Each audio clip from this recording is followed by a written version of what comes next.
Hold no punches. I'm real revolutionary right now. Support this man, Black Media. He makes sure that our stories are told. Thank you for being the voice of Black America, Roland. Stay black. I love y'all. All momentum we have now, we have to keep this going. The video looks phenomenal. See, this difference between Black Star Network and Black-owned media and something like CNN. You can't be Black-owned media and be scared. It's time to be smart. Bring your eyeballs home. You dig?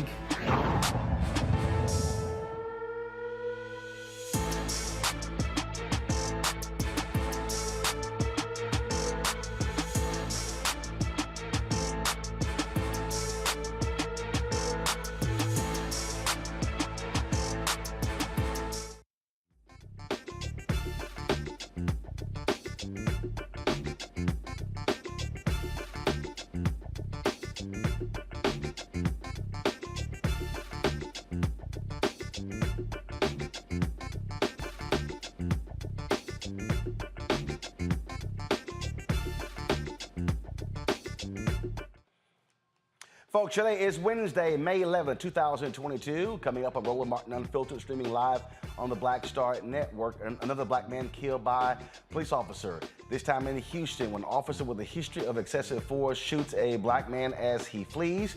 We'll talk to the family and their attorney, Ben Crump, who is demanding the body cam footage be released. The congressional map approved by Florida Republican Governor Ron DeSantis has been deemed unconstitutional by a Republican-appointed judge because it dismantles black districts. We'll talk with a Florida. First of all, it also says that black people cannot choose their own representative. That's what the judge ruled. As we look at last night's midterm primaries in Nebraska and West Virginia, we'll examine who is being classified as working class voters and how candidates neglect people of color. We'll chat with author Tim Wise. Also, the United States Senate does not move forward with a bill codifying Roe v. Wade. Yes, Senator Joe Manchin did not vote with the Democrats. And the case of a black Texas woman sentenced to 5 years in prison for illegal voting is getting reviewed. Her attorney will give us an update.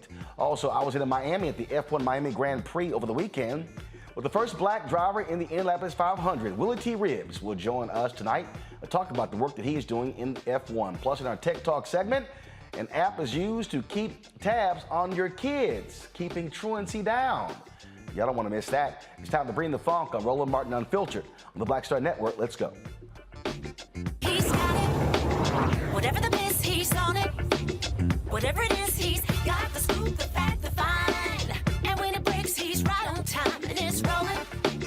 Best believe he's knowing. Putting it down from sports to news to politics. With entertainment just for kicks, he's rolling. It's on go, roll, roll, y'all. It's Roland Martin, yeah. Rolling with Roland now. He's funk, he's fresh, he's real, the best, you know he's Roland Martin now.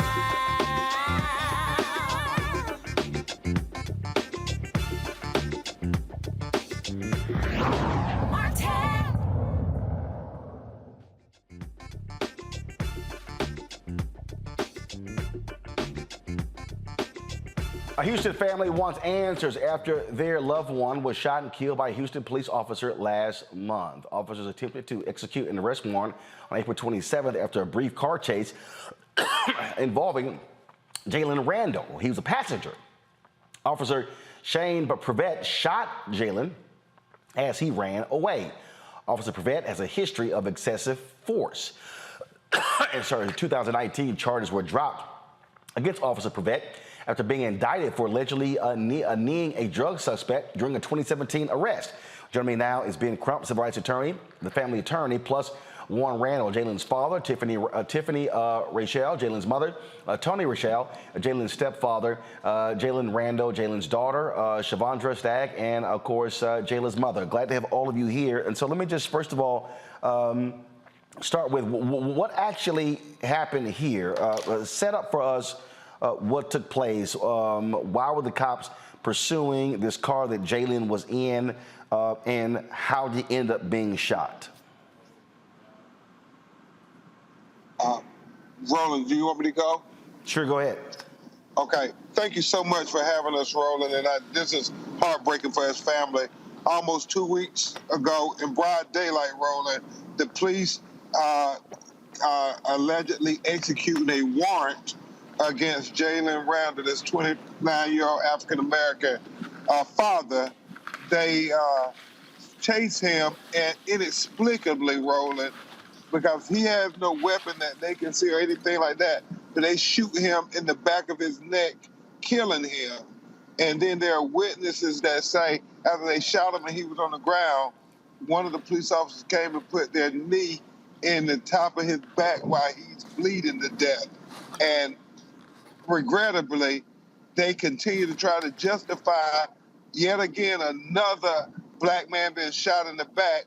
And what we tell them all the time, Roland, they don't need to say no more, just release the video, because there's no reason the police should ever shoot a black man in the back running away from them.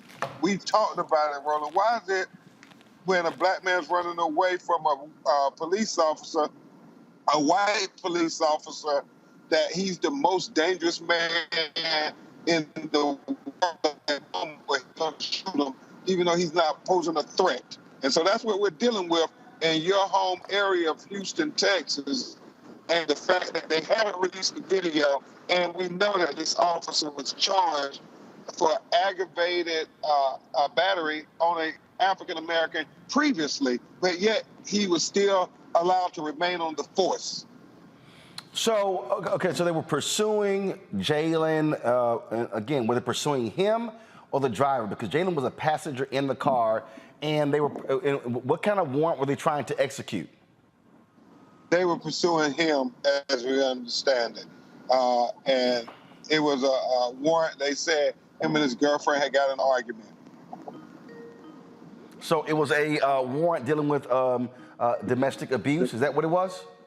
It was a domestic situation, yes. To the Randall family, what has police told you about what happened, or what has been conveyed to you?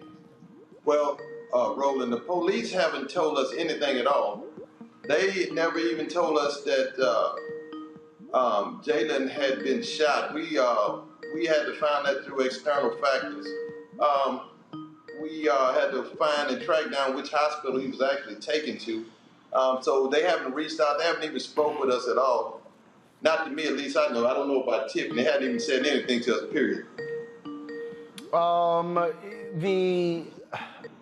So, again, based upon what y'all have been told, that they. So first of all, where were they? Where did this actually happen? Was it in a neighborhood? Was it somewhere in the city? Where did this actually happen? Well, it happened right in our backyard. It happened in Pleasantville. And so it happened in Pleasantville subdivision in East Houston, which we all, me and you know where that's at. And so all we did know, it was supposed to have been, like they say, claimed to be a short chase or whatever. They said that Jalen got out the car, and all we know, as soon as he set feet on the ground, he was shot in the back of the neck by one officer only. So it seems to be in most of these situations, if it was a threat, more than one officer would feel it was a threat. And why did only one person shoot? And why was that the one with past previous abuse issues? So, but is there any kind of police report? Are they saying they saw Jalen brandish a gun? What are they actually saying was the cause, the reason why shots were fired? They haven't given a reason, but after the fact that he was shot, then they said a gun was in a bag, never garnished, never brought out, never used or pulled out in a threatening situation. So that's the only thing that we've been told. We've really been just in awe. We don't know what's going on because we haven't spoken to anyone, none of their spokesmen, none of their, people they have in charge for us just, explaining the situation. No one has reached out to any of us. Ben, you are pushing for the body cam footage to be released. What has been the response from HPD, from the city of Houston, from the district attorney's office? It's nothing. Today, Roland, we released the findings of our independent autopsy to prove scientifically what we long suspected, since HPD didn't tell the family anything, but obviously they saw the body and where it appeared to be from the neck. But Dr. Adami gave us his autopsy finding and said, no, it was absolute from the back to the front. So he was clearly running away from them. That was what we proved, and that hopefully will put greater pressure on Houston Police Department to release the video. They say they're going to release it in a month or so. And this is just mystifying to us, Roland. If you got a video, all the police officers got body camera, why does it take so long to do an investigation and release the video so you can build trust with the community by being transparent? We all know he's been shot in the back. Why are you going to delay it? But that's what they continue to do over and over again. The only thing I can think of, Roland Martin, and Attorney Monique Presley and I, we talk about it all the time.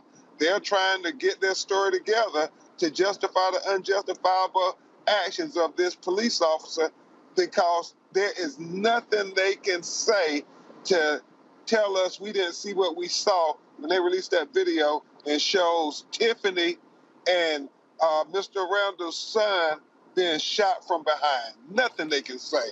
And George Floyd 2-year mark is May 25th.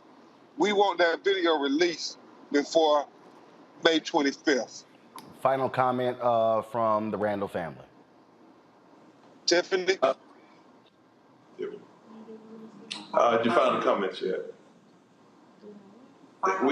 Well, the final thing we want rolling is justice, transparency, and we want to bring light to situations that are occurring in this country. Like I said earlier in the speech that we had, you know, you have all these money being allocated to the war in Ukraine and the border situation.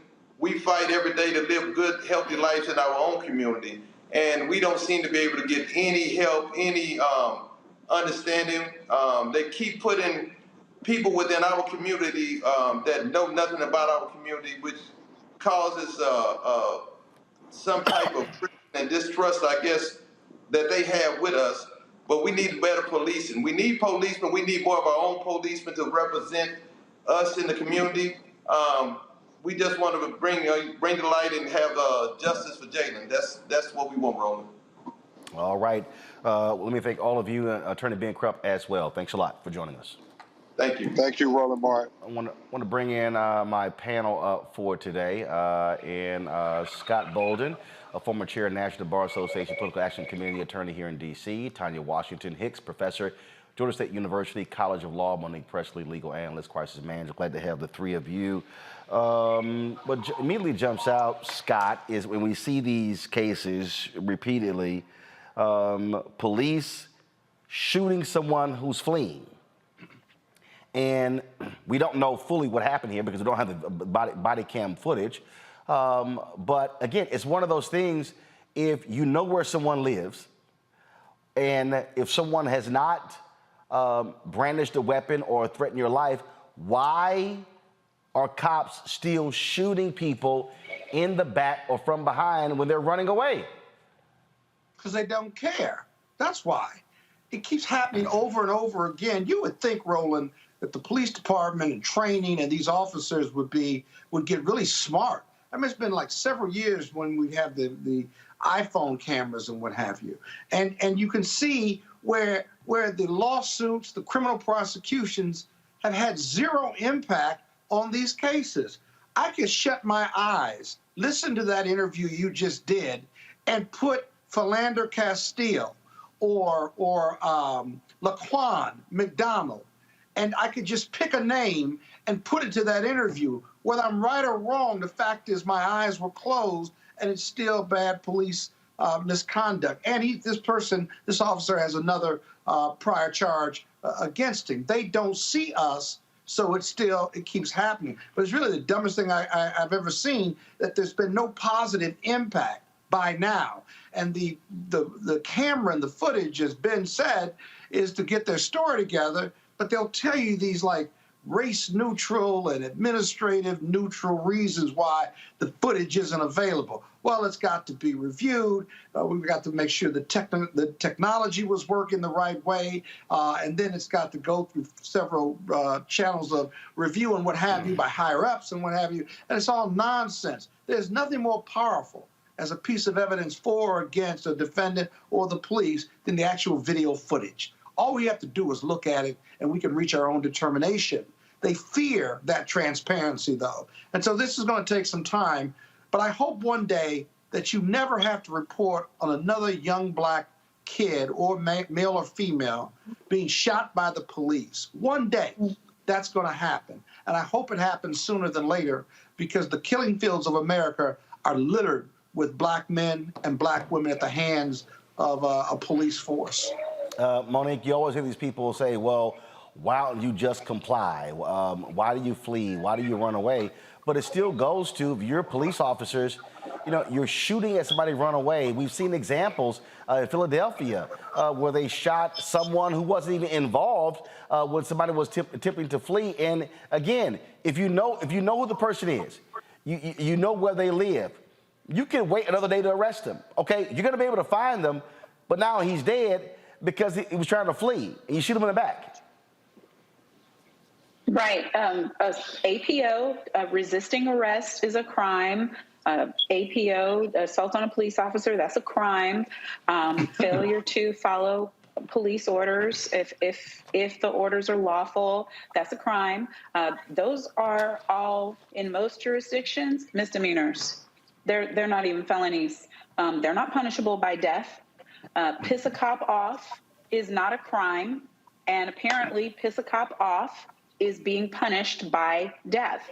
2 people in the back of the neck, in the back of the head, in the middle of their torso. And Houston, I got a bone to pick with you. I love being able to go home. Lord knows I do, but not because it's funerals, not because you keep shooting Black men and Black women. HISD and Baytown Police Department, Houston Police Department, and Lamarck Police Department, the Joshua Feast case, that's another shot in the back without being armed. There's a disproportionate number of those coming out of that Galveston County and Houston County, and there's a problem. And the problem is not policy, because people want to come in and say, let's change the policy. I'm people who want to come in and say, let's change the policy. But it is anti-policy to shoot a fleeing felon in the back already. They are offering justifications for it. If it is a threat to the community, if it's armed and dangerous, there are already justifications on the book, but they don't have those. So that's why we end up waiting for body cam footage, as Scott said, so people can get stories together so that they can invent things like furtive gestures and fear of something that was going to happen next. I thought I saw them turning around. They wait, they break down the footage, they break it down into little bitty parts, they slow it down, they speed it up, they come up with a story, and then they give us a story because there aren't enough witnesses. If there were witnesses with cameras, we'd already have the footage by now because they wouldn't have this time. They wouldn't have this delay. So fraternal order of police, a pox on your house. Houston Police Department, get your act together. Where is Acevedo when we need him? He need to be an expert on your show, Roland, to tell the truth about these folks. He don't work there no more. Give up the goods. He's following me right now. I'm about to tag him in this post. Enough. And it happens, and it's not just one city, Tanya. It's repeated cities, and again, cops get no bill, all good. People say justified, and again, you go, if somebody's running away, you yell, don't worry about it, we gonna catch you. I'm sorry, death should not be the ultimate sentence. Not for an arrest warrant for domestic violence.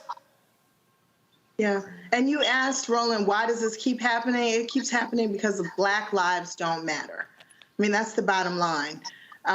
This person was posing no threat.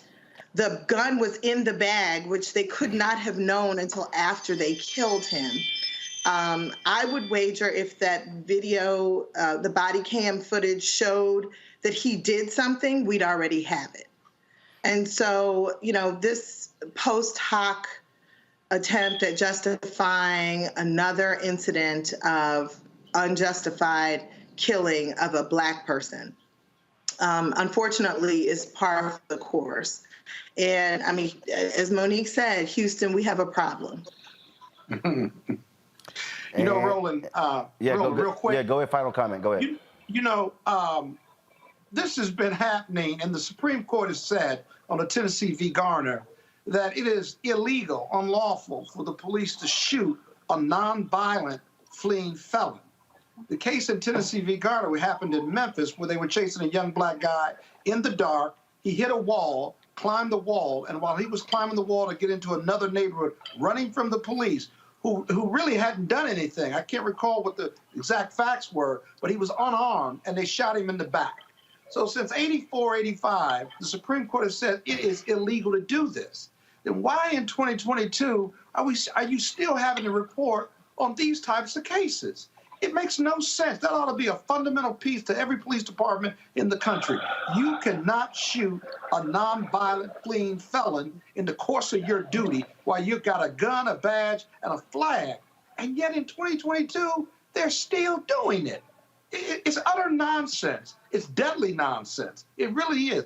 Everybody listening, look up this case, Tennessee v. Garner. We see it being violated regularly in 2022.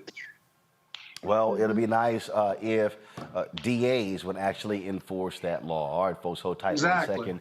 Let me come back. All the folks are talking about Ohio and West Virginia, Pennsylvania, Michigan, working class voters. Aren't they really talking about white folks? But why is it that when media, politicians keep using working class voters, why don't they just specify who they're talking about? We'll talk with anti-racist Tim Wise next on Roland Martin Unfiltered on the Black Star Network. Next on A Balanced Life with me, Dr. Jackie. Summertime when the living is easy, or is it? Summer vacations, class reunions, kids in summer camp, all fun, but stressful. You need to get into a summer mindset and have a plan. Oh yes, our panel gives us their favorite summer planning hacks. On next, A Balanced Life with Dr. Jackie here at Black Star Network. Why is it so hard to see Panther? What deal? Wow. I mean, if you go to Amazon, I think I tried. So I have a collection of That's a hard movie. They charge you $300 on Amazon. I was like, I'm not about to pay no $400 for a VHS copy. Yeah. What's the deal? Man, it is interesting, Roland. It is the movie they don't want you to see. Power to the people. It's funny, I made New Jack City. You can get it anywhere. Pasta, you can see it anywhere. But a movie that says that it is not an accident that we medicated the black communities right around the time when they were getting militant, when you had the Panthers starting to organize and people starting to vote and march on Washington. We let these communities get medicated. In fact, that comes up in The Godfather, you know, where they say as long as it stays in the black communities. So we asked the question, they tried to ask us questions. I asked them, the reporters when we did, I said, listen, why is it a 13-year-old boy in the hood can find a way to buy a gun, some liquor, or a church, or some crack, and yet you can't find them to arrest those people? You can't arrest that dealer. Why is that?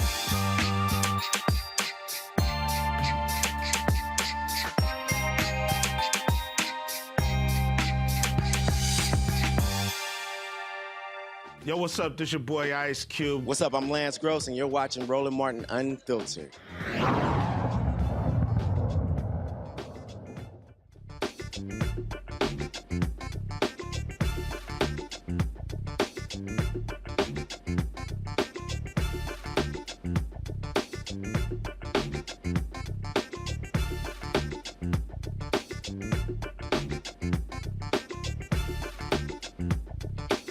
All right, folks,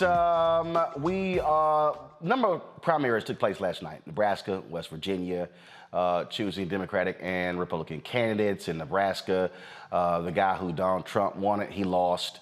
You also had West Virginia, where you had a person running for Congress there who believed the January 6th and the whole big lie. Well, he won as well. So that's what we expect.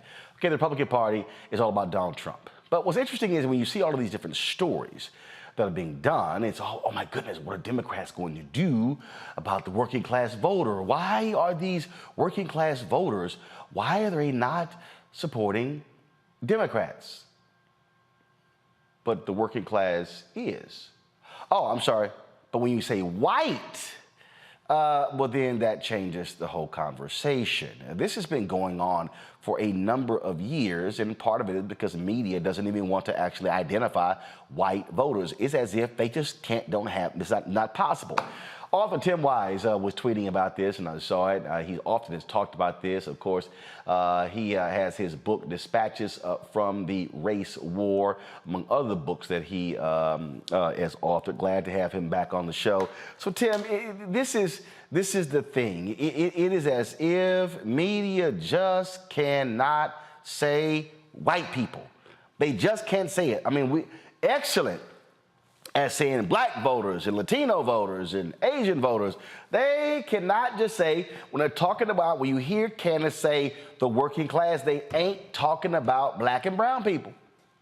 Right. And it's not just the media. I mean, politicians, including Democratic Party politicians and consultants, have a long history of doing this too. And not just sort of mainstream corporatist Democrats, but Bernie Sanders often conflated the working class with white folks. You know, when he would speak of the working class, and when a lot of folks do, They have this 1930s New Deal labor union imagery of guys on the factory floor or, up 100 stories on the girders building the buildings in New York.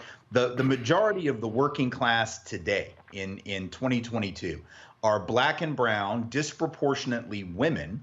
They are not factory workers. It doesn't look like 50 and 60 years ago. So it's very important for us to specify what we mean. The reason, it's not just an academic point, right? If you define the working class as being the same as white, then it leads to different types of strategies than if you have an understanding that the working class is multicultural and some of it's already with you. The black and brown portion of it, definitely overwhelmingly with the Democratic Party, the white portion not, which tells you what? It tells you that the problem isn't a class issue per se, right? That it isn't about, well, you just need to talk about economics more, because clearly black and brown folks are either getting the economic message of Democrats already, that they are, the party that at least is trying to do something for working people, or those black and brown folks realize, well, maybe they're not that great on those issues, but they're better on these things. But either way, what it tells you is a simple, what do they call it, kitchen table issue approach isn't going to get those white voters, because if that's all it took, they'd be there right now with black and brown folks, just like in 2016 when folks said it's economic anxiety driving people to Donald Trump. If that were true, black folks would have voted for Donald Trump in record numbers because they had the greatest economic anxiety or economic pain, but they didn't. So what is it that white folks aren't getting that black and brown folks are, or what is it that the Trumpist Republican Party offers to those white people that the Democratic Party doesn't? And the reality is the answer is racial scapegoating. The answer is cultural anxiety. The answer is all this great replacement nonsense. How does the Democratic Party respond to that? You can't respond to it by ignoring it, by acting like, oh, we can't talk about that because they'll call it identity politics. We can't talk about racism. We can't talk about xenophobia. We can. We have to talk about it smart. We have to talk about it the way Ian Haney Lopez, brilliant political scientist, talks about it in his race class narrative project stuff that he's working on right now. You can talk about racism and you can talk about class, but you got to discuss those together, because there's a reason that black and brown working class people can seem to recognize their class interests, and these working class white folks are just voting. They'll tell you. There was a story in the Washington Post a couple years ago. They asked these working class white folks in PA, has Donald Trump brought you new jobs, 2 years in? Had any new jobs, any new factories? And these Pennsylvania white folks in central PA were like, nah, but he really stuck it to those ball players. When they took a knee, he really stuck it to them. They're not voting on their health care. They're not voting on their wages. They're not voting on the quality of their schools. They're voting on how can we blame black and brown people for the mess that we're in. And the Democratic Party better figure out how to respond to that scapegoating, other than saying, well, if you vote for us, we'll get you broadband internet. Right. Nobody's here. And this is precisely, what you just laid out is literally, my book drops in September. It's called White Fear, How the Browning of America is Making White Folks Lose Their Minds. And that's really what this is all about. It is not about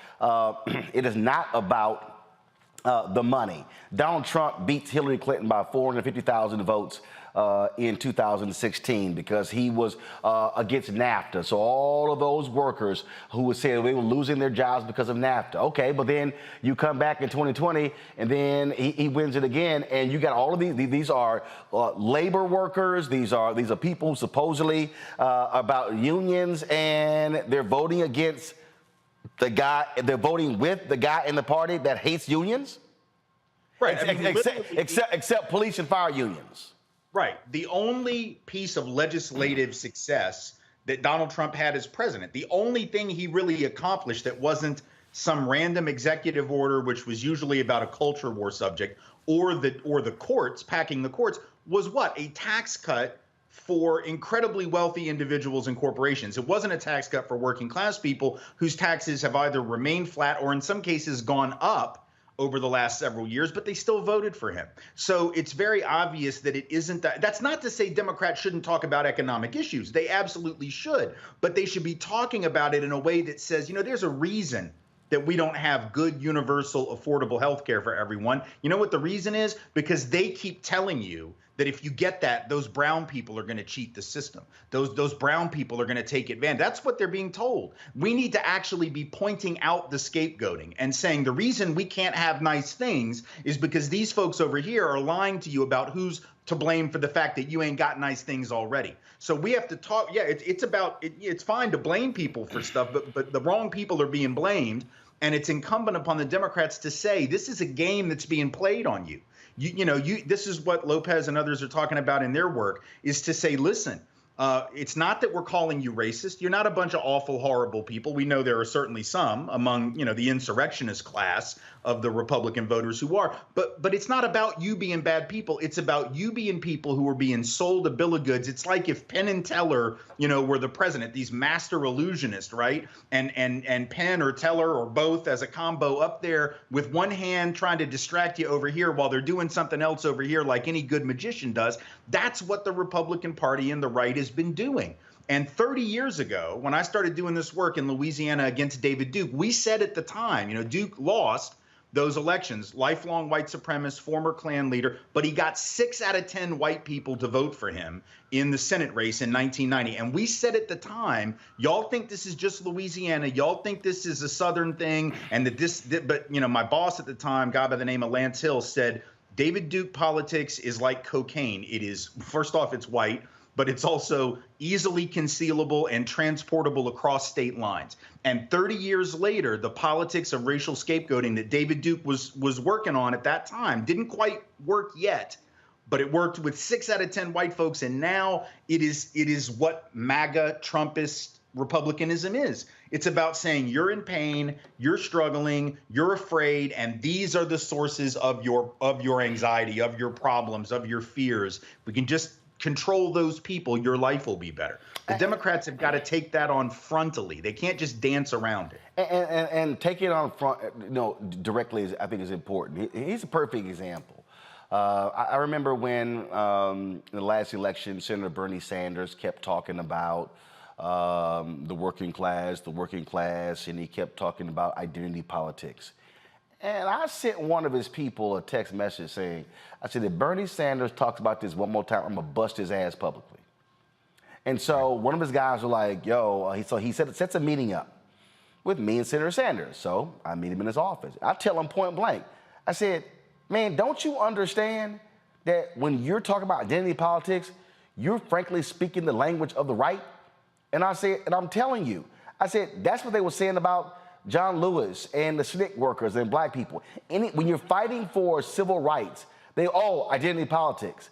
I said, so you better be damn careful. I told him point blank. And I said, Senator Sanders, you need to be going talking to white people about identity politics. I said the same thing to Senator Elizabeth Warren. And I'm like, y'all gonna talk about it to white people. And so, but here's another example. So President Joe Biden and his team dropped this video today when he met with Chris Smalls and the Amazon workers out of New York. So watch this. You're in trouble, man. I am. You're my kind of trouble. Congratulations, man. Thank you. I got in a little trouble by, you may recall, I was saying I'm looking forward to them being organized. Yeah, well, well, you got it done in one place. Yeah. Let's not stop. That's right. All right, so and that's great. He met with Chris Small and those workers. But Reverend Barber and Reverend Liz Theo Harris of the Poor People's Campaign, they have been trying for more than a year to sit down, have a meeting with President Biden and Vice President Harris, to not just with those two, but with actual poor and low-wage workers, people that I had on the show last week. And the White House and his team have refused to actually schedule a meeting. Now, they're coming here June 18th, and I'm sitting here going, a third of all voters in America are poor and low-wage workers.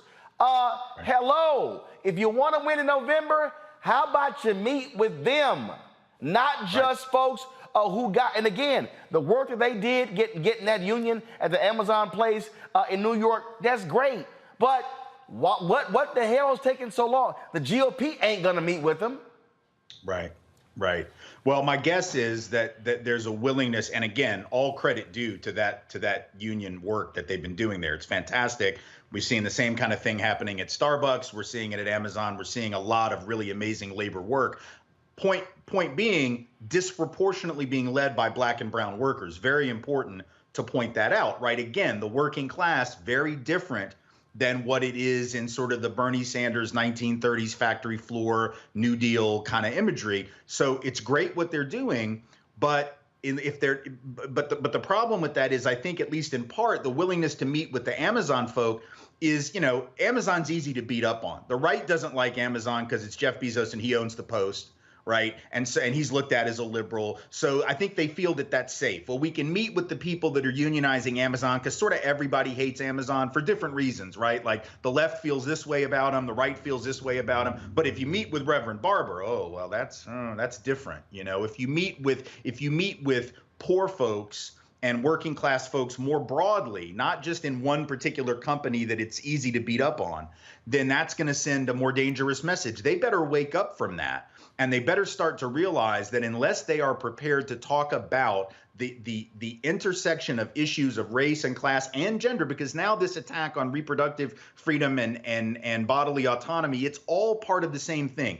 The key message that Democrats never seem to get, and that people on the left forget, the main difference between right and left, it has nothing to do with how much government you support, has nothing to do with any of that. It has to do with whether you support traditional hierarchy or whether you support challenging traditional hierarchy, which means if you're on the right, you believe white authority, male authority, straight authority, etc., right on down the line, is what needs to be in charge because those are the better people. So that explains why you're going to defend an electoral college system that enshrines permanent minority rule. That explains why you want to restrict voting because you don't think certain people should be voting anyway. That's the reason you want to restrict women's reproductive autonomy because they're just women and they shouldn't make those decisions for themselves anyway. That's why you want to get critical race theory or just accurate history out of the classroom because that empowers the voice of non-traditional leaders, right? We don't want to hear their voices. That's why you want to get rid of any discussion of LGBTQ folk because you want to restore straight supremacy and Christian hegemony. So we need to be talking about it this way. If you like traditional authority and you think that works well for you, by all means, you should be a Republican. But if you're poor, if you're working class, if you're struggling to put your kid through college or pay for your health care, then by definition, traditional authority ain't working for you. Right. So even if you have a disagreement with certain people in the left or progressive coalition about some issue that touches on something that you care about religiously or whatever else, like you need to remember traditional hierarchy has never worked for poor people. Traditional hierarchy has never worked for working class people. Traditional hierarchy works for itself. And the Republican Party is supporting all of those traditional hierarchies. And the Democrats need to be speaking about that as a problem. Right? That traditional authority and traditional hierarchy hadn't been serving us very well.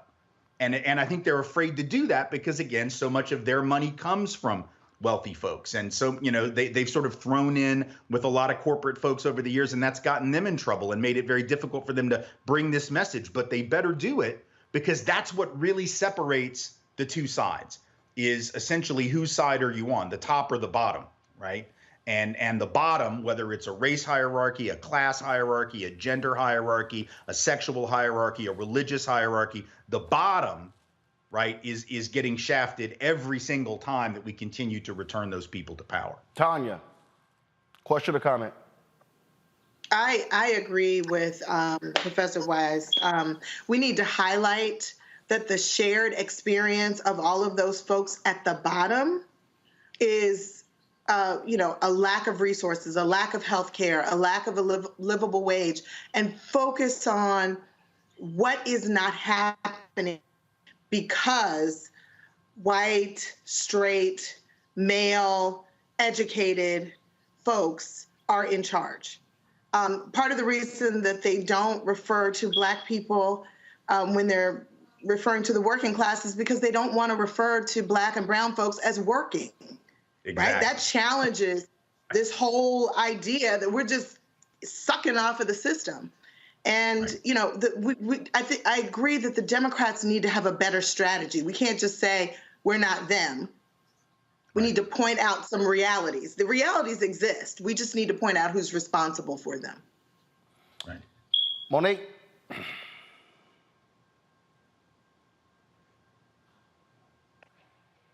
No, I mean, I appreciate everything that you do, Tim. Thank you so much. Thank you. I really do believe that there's a way, though, for us to accentuate the things that the administration is doing while doing the course correction on others. So, for instance, I know that high-speed internet connection is a big deal. And it may be a hard sell for people to understand that some people can get on 1 million Zoom meetings easily. Some can't. Some students are able to do their homework at home. Some have to do it in a parking lot outside of Starbucks because they have the Chromebook the school gave them, but no Wi-Fi. And these gaps are poverty gaps. They are race gaps. And so I am thankful that that's part of a bipartisan infrastructure plan.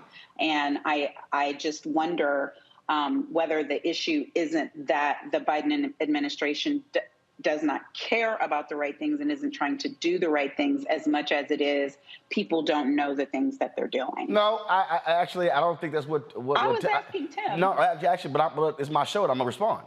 I'm gonna jump in. I'm gonna jump in here, and then Tim is gonna respond as well. Here's to me is a fundamental problem. Okay, it's not that folks don't care. You gotta tell white people directly, hey, we got you this and they didn't. That's part of the deal. So what Tim is laying out here is that you have Republicans who are gonna claim they did all these great things, they don't care about you, we're the party of the working class, we believe in populism, and then what Biden does, he makes an announcement, but what he's not doing is going directly to those white voters in the rural places. In the last election, Tim, Tom Tillis was sitting here polling around 16, 18% among African Americans. How? This man was the architect of voter suppression, voter ID in North Carolina. You know why? Because Dems were not actually talking to rural black people. Part of the thing is when I see Democrats having these conversations about broadband in rural America, they're talking to suburban America. You gotta go where the broke white people are. Well, that's part of it. But let me also say this. Look, I know consultants don't like to hear this, and a lot of people in the party don't like to hear this. And the Jim Carvilles of the world, who were locked in a paradigm that's 30 years old and was barely true then, don't like to hear it. But the idea that in the 21st century, voters are making decisions on bread and butter pocketbook issues, principally when they are white. Now, black and brown folk, I think, are, and I think the truly broke, hardcore, hard scrabble, quote unquote, working class do. But, you know, let's be clear.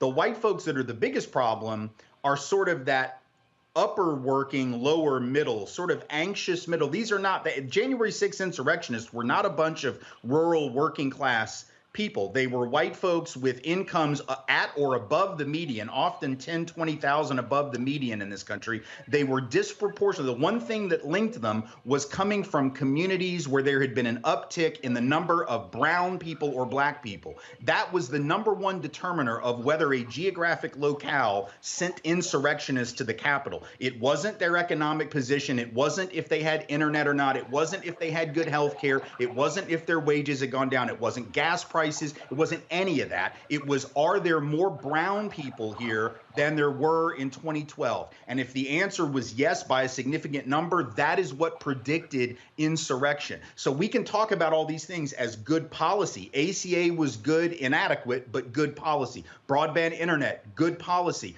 But as a political sales tool, I know of zero evidence that says anyone is going to go to the polls and vote for a Democrat who wasn't already likely to do that because of broadband internet.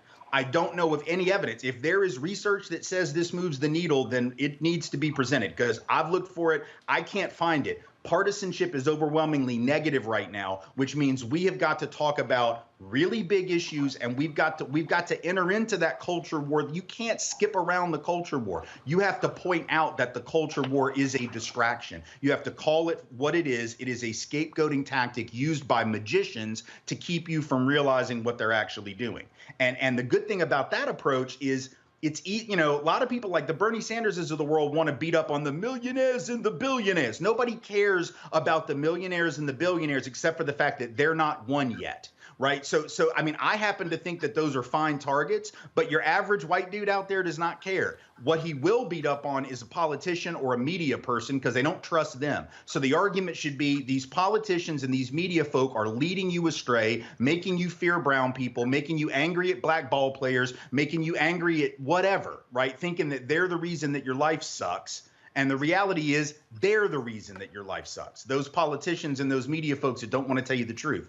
Anybody can be steered to that a lot easier than they can be like, you know, I mean, I don't happen to like Elon Musk, but most people, for whatever reason, think he's a genius because he wants to colonize Mars and buy everything. Like, so you can beat up on Musk. I think that's fun, but it's not going to work the way it would if we would talk about politicians scapegoating, politicians distracting us, right? As opposed to sort of an old school class politics, which just says it's about, you know, like the elite versus everyone else. That's an important message, but I just don't think that works right now. And I don't think this look at all we've done for you thing works right now because folks are in a mode where they are going to focus on this sense of loss. The research on this says that people are far more likely to mobilize politically to defend against loss than they are to gain something. So if the Democrats say, if you vote for us, you'll get X, Y, or Z, but the other side says, if you don't vote for us, they'll take X, Y, and Z from you, Republicans win every time. The idea that you can get them to mobilize because they'll get this job or this wage or Green New Deal or whatever doesn't work. No evidence says it works. People mobilize to defend against the thing they already have. And that's what they're being told is being taken by immigrants, taken by affirmative action, taken by people, you know, using up taxpayer dollars, taken by the LGBTQ folks who are trying to recruit their kids. That is the threat mechanism and the threat mobilization that the Democrats have not figured out how to respond to. And so it's about the Democrats saying, no, you're right. You're in real danger. Right? People are, in fact, trying to hurt you, but it's not them, right? The people that are trying to hurt you are these other folks over here, and they're doing it while distracting you with all these shiny baubles that, you know, get your attention. Scott? Yeah, you know, this is a lot to unpack, Professor. I don't disagree with anything you've said. I would offer a friendly amendment that really has no resolution, and that is this. How do you get, if the Democrats do everything that you say they should be doing, messaging or otherwise, there's a big gap there in whether you can convince white folks who are Trumpsters to believe the Democrats and to believe that it's worth trusting them when they are the party of black and brown and gay folks. I think it comes down to race, period. And I know you say it a lot of different ways, but fundamentally it may be cultural, but it's rooted in race and white people not wanting to be affiliated. And I think you said this in regard to the Democratic Party and what they represent. I use, for an example, the ACA, right? Obamacare, if you will. It helped insure 50 million people, majority of them poor and white, I would argue. And yet they would say they would never vote for Obama, but it gave them health care. And so Democrats went to them and said, this is the health care that you're receiving right now from Obama. And those 10 poor states that are in the South that get more federal aid than ever, they're still voting for Republicans who are against entitlements. They voted against Barack Obama, even though he gave them health care, and the messaging was clear to them that this came from Obamacare. No, they rejected Obamacare and said, but I want American Health Care Act. No, they didn't. I think race plays a powerful piece in this, and convincing white people to come back to the Democratic Party or to do away with or walk away from the Republican Party, it's less academic than that. How do you get through to them to convince them to say yes, as opposed to fixing the messaging that probably won't work because Republicans are so much better at it. But Scott, here's one thing. But here's one thing though they didn't do. What you just described, they actually didn't do. They literally did not. They literally did not go to the brokest, whitest parts of the country and say, "Hey, Affordable Care Act. Oh, you don't like Obamacare? It's the same thing. Oh, by the way, I passed it for you. Do you know why, Mississippi?" I think they did. No, they didn't, Scott. You don't think they did Scott, they didn't.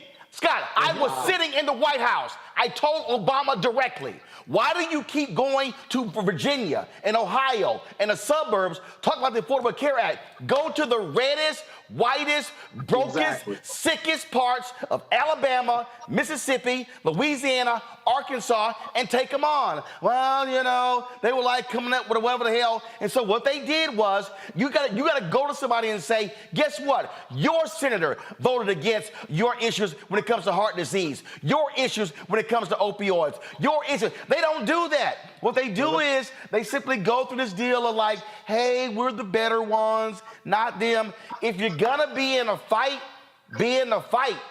Yeah. Swing.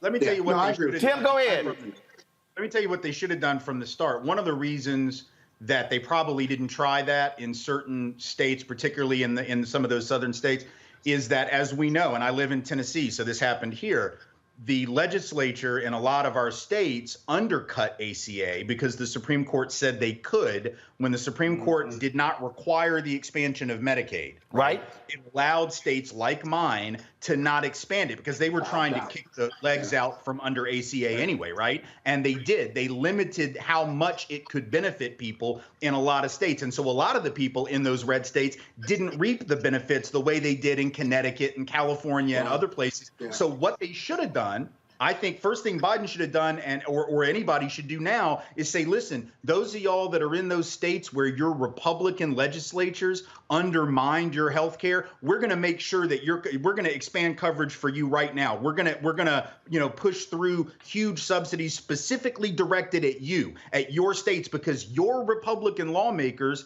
undermined your ability to benefit from this thing. It's not we tried. You know, this is what we here's what we passed, here's what we supported, and it was y'all's state. And the reason that's important is not only might that get some people to recognize who benefits them and who doesn't, but it also raises the question at the state level where Democrats are playing from so far behind. You got all these legislatures that are super majority Republicans because people think that their interests are being served. They need to be reminded the reason that their health care sucks, if it sucks here in Tennessee, is because of what the GOP did. Boom. Not what Obama did. They tried. But the GOP made it impossible for that bill to benefit you the way it was intended. That should have been the message. And I haven't heard that message from anyone in this. Tim, the evidence of what you just said is what happened in North Carolina. All of these white people were initially against Moral Mondays and against what the NAACP and Barber was doing. And all of a sudden, those white folks said, damn it, our rural hospitals are closing. And Reverend William Barber told me there was a parade in North Carolina and a white guy draped in the Confederate flag walked up to him with tears in his eyes and said, you and I don't agree on much. He said, but thank you for fighting for our hospitals. And so in North Carolina, the reason they have been able, why Democrats have a majority on the state Supreme Court, which overturned many different things. Why does a Democratic governor? Why? Because what they did was they talked about the very issues of broke white people and said, those are the people who are screwing you. And they explained to them how they were getting screwed. And that's why when I spoke to the North Carolina NAACP, I ran into these white women who were the founders of an NAACP chapter in the mountains of North Carolina. And they said, ain't nothing but broke white people around us. And we are running the NAACP chapter because they hit the issues.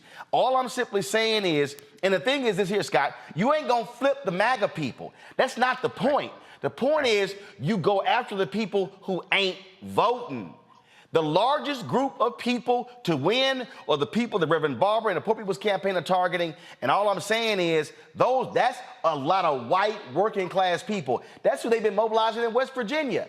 We told you, it was a white woman who watched this show, ain't never heard of Reverend Barber, was watching this show, saw him, and then she volunteered, and now she's a co-chair of the West Virginia Poor People's Campaign. So white folks can be reached, but somebody got to actually talk directly to them in a way they get it. And unfortunately, to Tim's point, Democrats are depending on a bunch of well-paid D.C., New York, California strategists who ain't trying to talk to broke white people.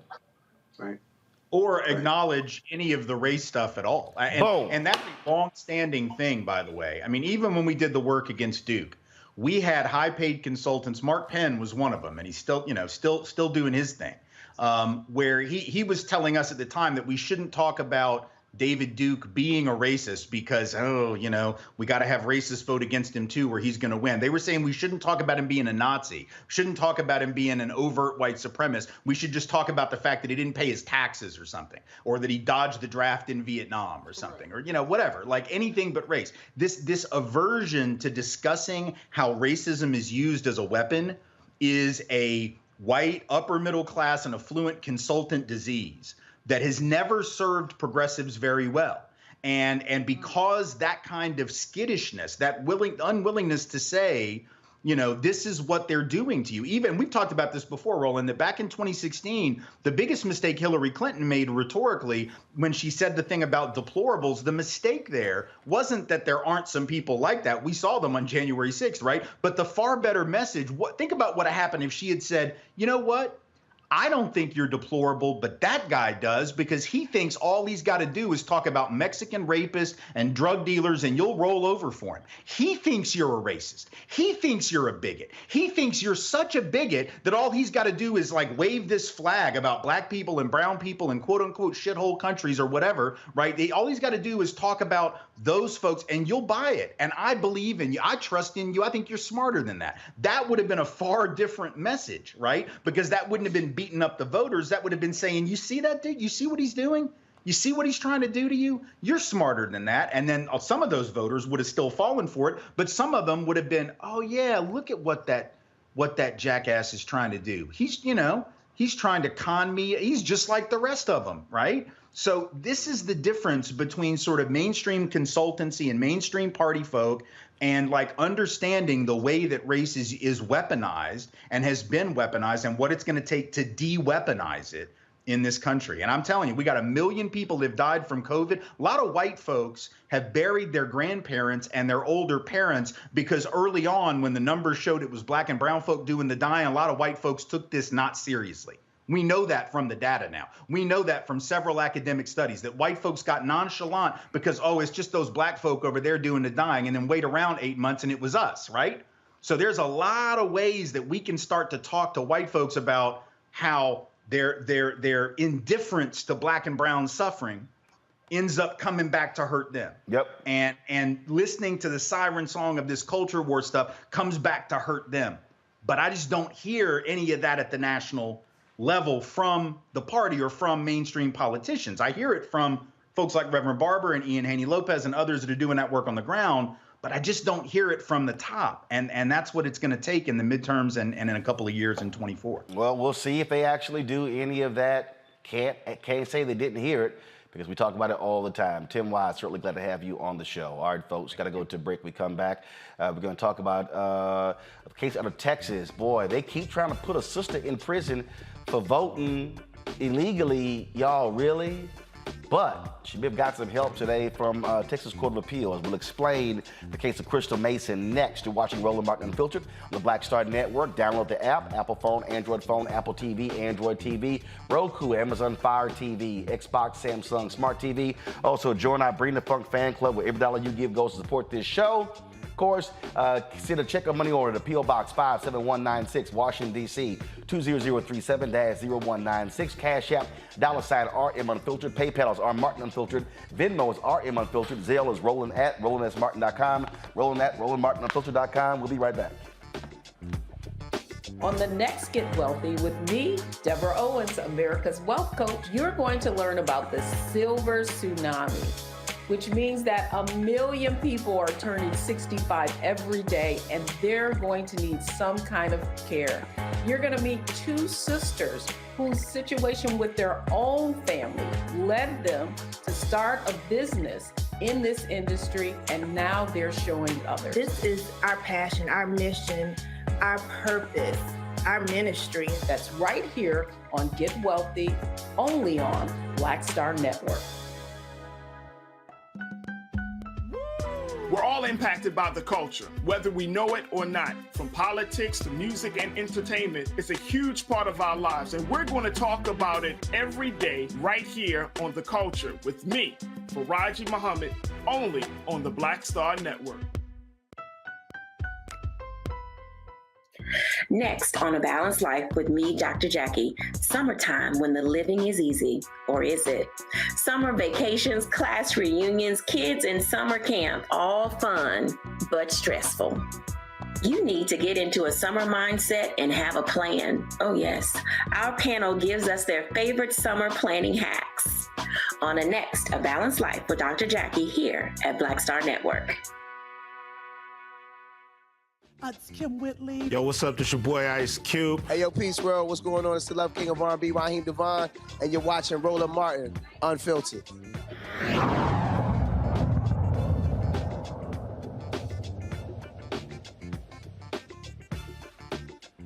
In Florida, a circuit court judge ruled against Governor Ron DeSantis' redistricting map. Judge Elaine Smith said the version approved by the Republican-controlled legislature diminished the rights of African-American voters in the northern part of Florida.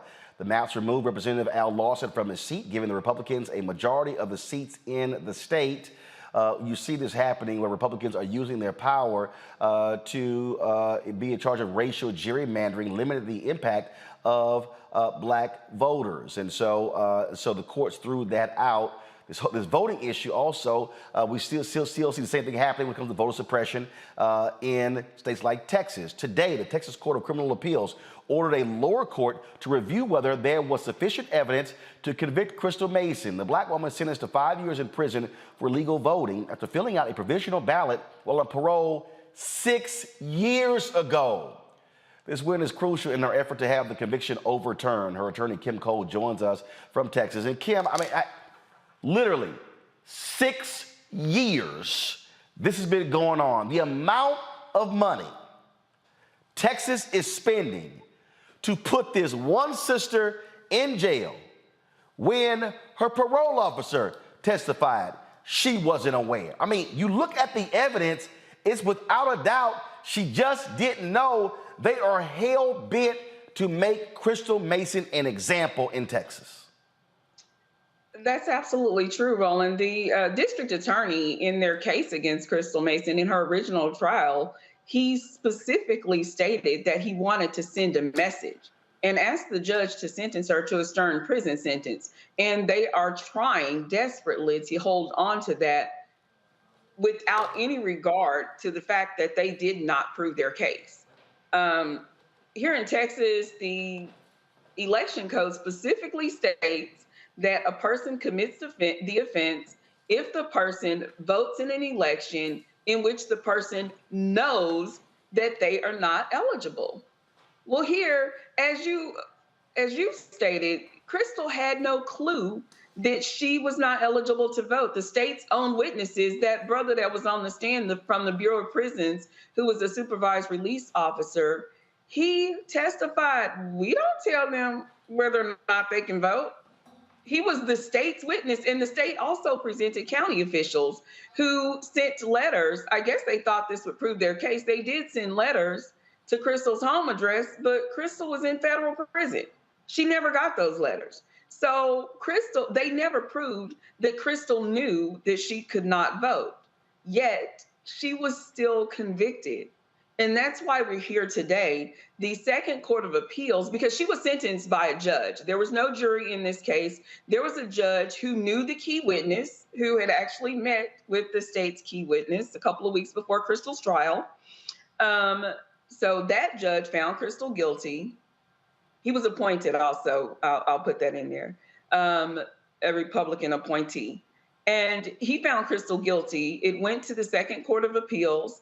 And the Second Court of Appeals did some serious legal gymnastics to get around the actual language of the law. The law is clear and unequivocal that a person commits this offense if the person tries to vote or votes in an election that they know they're not eligible. So it's clear that the person has to know. The Second Court of Appeals stated in their opinion,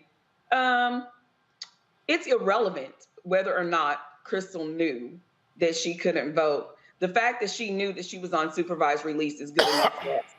And they upheld her conviction. And that is why today, the Texas Court of Criminal Appeals told the Second Court of Appeals, that ain't it.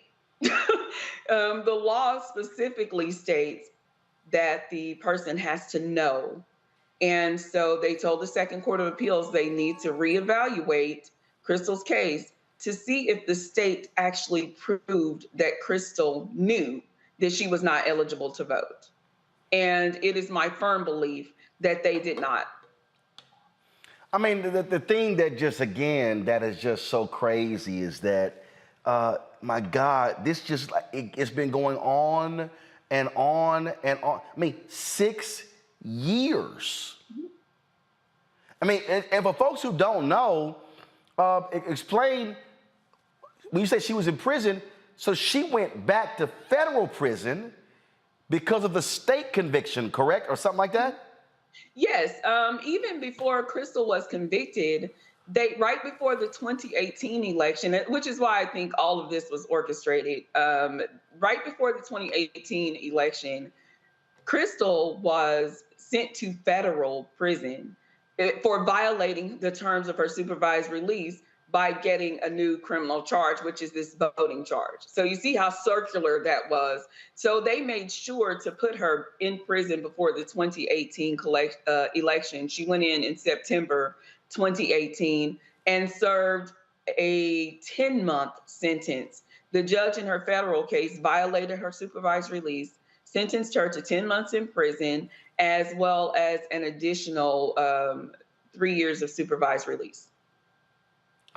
I just sit here and just look at this and go, man, talk about a complete waste of resources. Look, we certainly appreciate you joining us.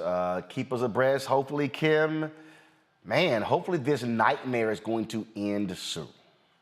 It is essentially torture, Roland. I call Crystal every Wednesday. For the past 2 years, I've called her every Wednesday to let her know whether or not she will be free. She has a new grandbaby. She was like, I don't know if I'm going to be able to see my grandbaby off to preschool. And so every Wednesday I called her, and today we got this news, which this is favorable news. However, this isn't the end of it. Yep. Her freedom is still in the balance. And I sincerely hope that the Second Court of Appeals follows their own advice. They said it is not their job to question an unambiguous statute's wisdom, but to rather apply it as it is written. And as the statute is written, Crystal walks free. All right. We certainly appreciate it, Kim. Thanks a lot. Thank you, Roland. I mean, we're going to my panel. This, Tanya, is maddening. I mean, it is. I mean, we have the son of Glenn Youngkin, the governor of Virginia, tried to vote in 2 different locations, the wrong location. He wasn't charged, he wasn't arrested, nothing. We've got you got white folks down in the villages in Florida who knowingly lied, voted for Trump. Fine. Mark Meadows, the chief of staff of Trump, registered to vote in 3 states. 3 states. South Carolina, North Carolina, and Virginia, ain't nothing here. And these people, I mean, and the crazy, look, I'm from Texas, and you don't even have a sensible Republican stand up and go, why in the hell we wasting all this damn money on this one woman, and we trying to put her in state prison for 5 damn years? This is crazy. Let's call it what it is. It's strategic, okay? Because we don't want certain people voting.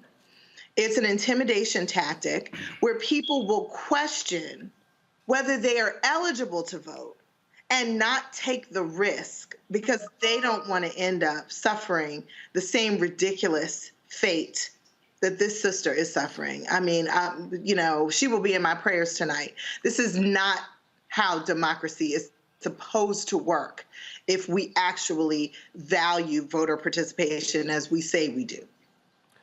Lord Monique, the woman get convicted, she go back to federal prison, then all of a sudden she get out, losing a house, losing a job, all this sort of stuff. And again, in the trial, her own probation officer testified on the stand and said she wasn't told by anybody she couldn't vote, and it was a provisional ballot. The shit didn't even count. Right, absolutely. No, this is because there is so little evidence of the voter fraud that they maintain is rampant. across the United States. They make truly just an example, a scapegoat out of one poor woman, a tragic case, a travesty of justice, but they use it and as some sort of symbol of all of the people who are out there who are getting away with it. And it's horrible. It's hideous. It's crazy, Scott. It's crazy. Well, and and again, it's like, oh, black folks, we're going to let y'all know how we feel. Well, that's probably true. And the 5-year sentence is extreme. I'm surprised the appeal wasn't about the over-sentencing of this case. Remember, this case didn't have to be. They could have fined her. They could have disorderly conduct, some type of violation, and gone on her way.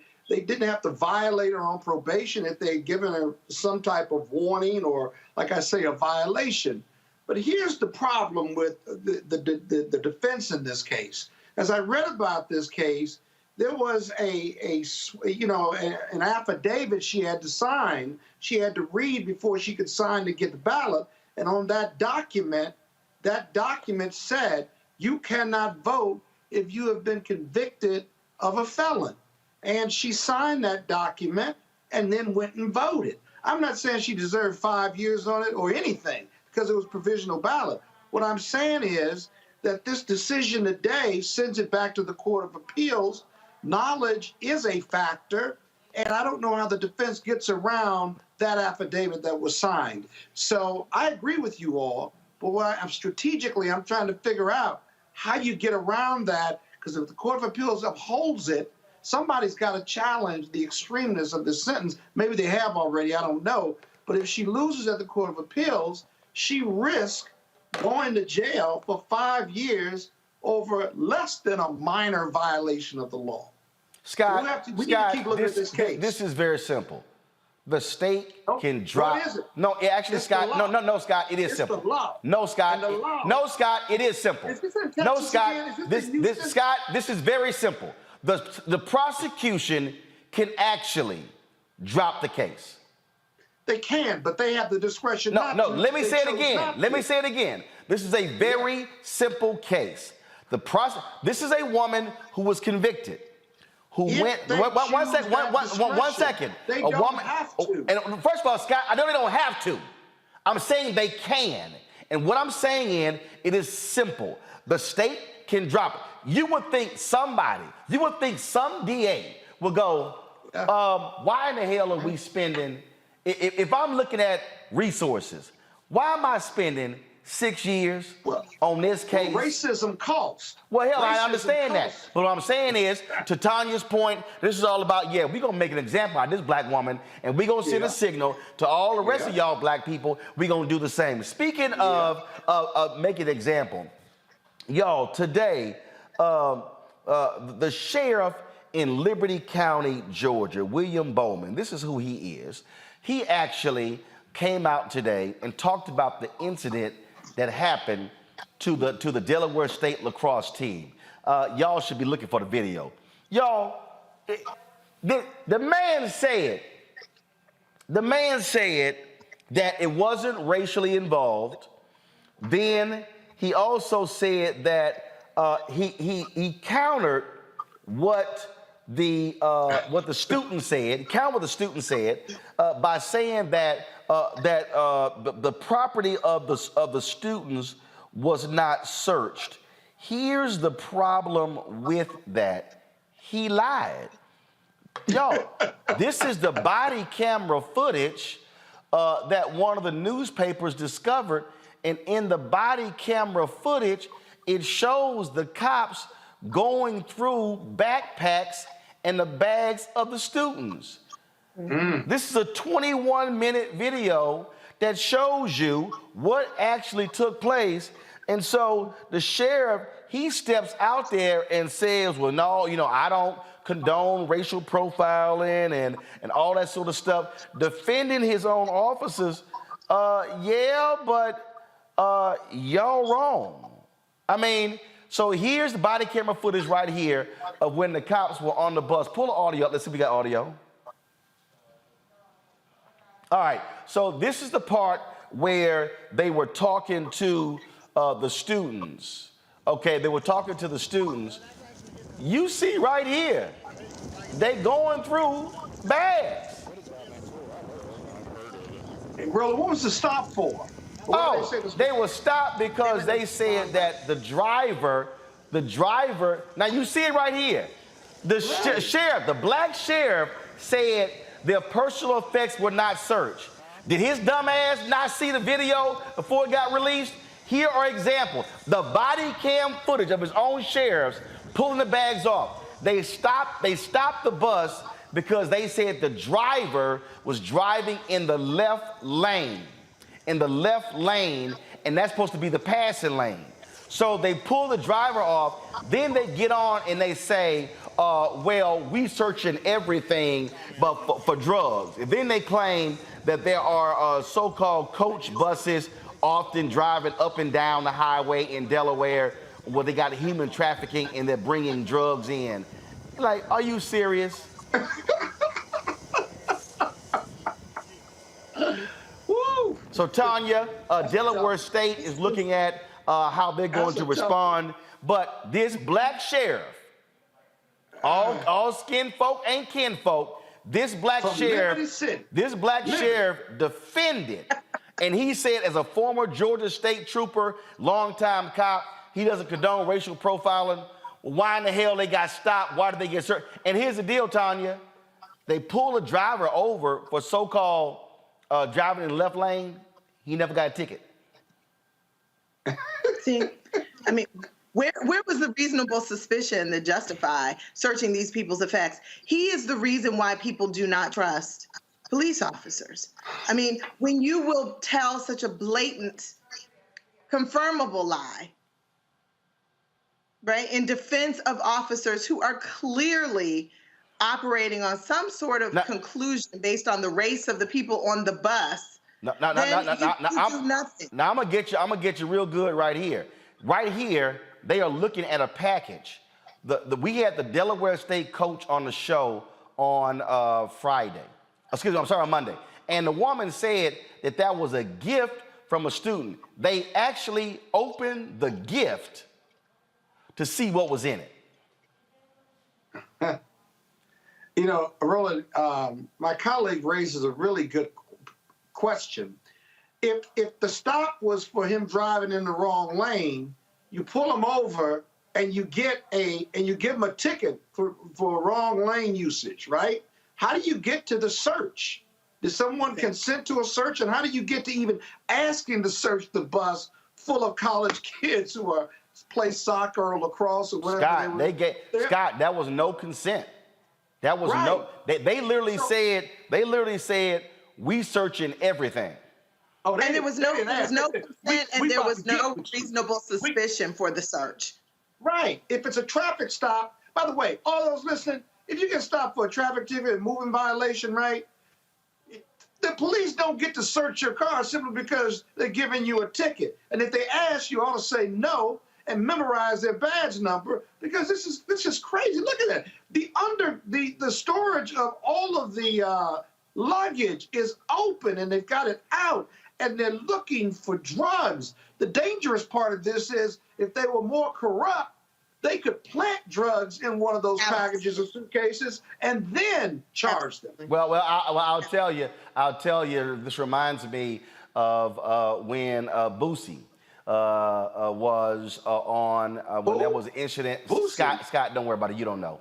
Okay. When the rapper Boosie was in Mississippi and they had pulled over his bus, took everybody off, and one of his guys was like, yo, Boosie, the bag is on. And the bag contained about $300,000 worth of jewelry, diamonds, gold, all kind of stuff.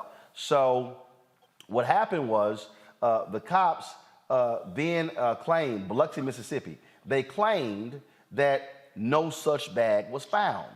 Well, Boosie, one of the guys who he was working with, Hashim Nzinga, who has since passed away, I knew Hashim for a very long time. And so Hashim said that he said, man, Boosie would love to talk to you. So Boosie went on the radio in Mississippi and said, I'm headed right now to talk to Roland Martin in an interview. So we do the interview. Boosie leaves. 10 minutes after they leave, they come back and they say, oh, they found the bag. So all of a sudden, again, so it was a bag of $300,000 worth of jewelry. The cops confiscated it was never booked into evidence. It was never on an evidence report, and they said they had no idea. But it wasn't until Boosie went on the air and said, I'm headed in Atlanta to go do an interview with Roland Martin, and all of a sudden, when the interview was over, his lawyers got a call, hey, we found the bag. Well, that's just an innocent mistake. That happens. No big deal. Yeah, but again, folk need to understand what's going on here. So what legally can Delaware State do? Can they sue the department for this wrongful stop? What should they do, Scott? Yeah, they certainly can for violation of their civil rights, unreasonable stops, unreasonable delay, unreasonable search for absolutely no basis whatsoever.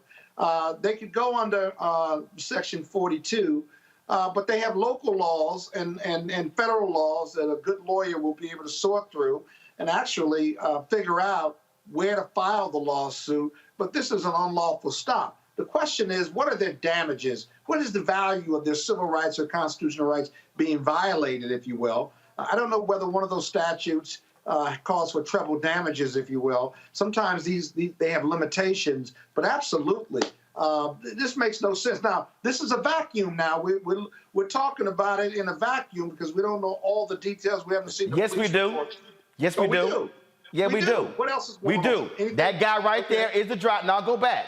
That guy is the driver. He was the one who was driving. They claimed that he was driving in the left lane, which was a passing lane. They pulled him over. What?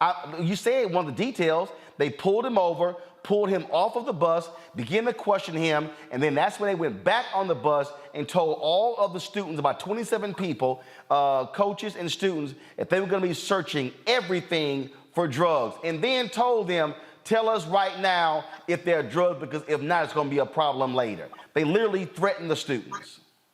All right, well, file the lawsuit. You interview the students, file the lawsuits. The damages on this may be a bit of a challenge because what there's the valuation of a violation of your constitutional rights and civil rights. But Ben Crump can handle that piece. I do defense work. He does plaintiff stuff. He'll go for it, and maybe they can all get paid. No, you can do it too. Go ahead, Tanya. What about intentional infliction of emotional distress, extreme and outrageous behavior that results in extreme? No, you don't need physical. You need extreme emotional distress. These students are traumatized. Yeah, I know that. But what I'm telling you, in some jurisdictions, you have to have some type of physical injury. And I thought what we were going to see on the video where they had handcuffed someone or had roughed up someone. They didn't do that. But bottom line is, you have to look and see in Delaware whether you need a physical injury. No. This was not in Delaware. They're from Delaware State. It happened in Georgia. So it happened in Georgia. I say sue that ass. All right, y'all, sue them punk asses. And for that punk ass sheriff who's black, your little punk ass should get cussed out by all your family members for defending that bullshit. Now he gonna call you about being called a punk ass. Guess what? Okay. Guess what? Now it's okay. It's okay. I'm gonna call his punk ass tomorrow. He ain't gonna come on the show since you called him a punk. Well, guess what? No. For him to defend that bullshit, man, get the hell out of here. You know damn well that was foul. Okay, but he ignorant. Oh, so my staff said we tried to get him. They said they tried to get him on the show, but he wouldn't come on. Call his ass every day.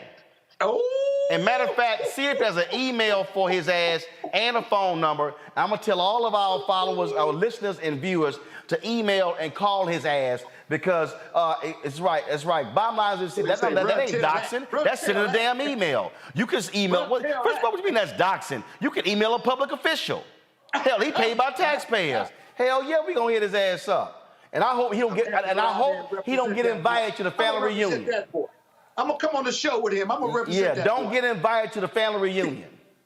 Or the barbecue. Yeah, hell no. All right, y'all. Real quick, Dr. Lisa Cook made history by becoming the first black woman in the history to sit on the Federal Reserve Board of Governors. Last night, the Senate confirmed her nomination. The final vote was 51-50, with Vice President Kamala Harris breaking the tie. All these Republicans, of course, oppose her. Here's the moment history was made.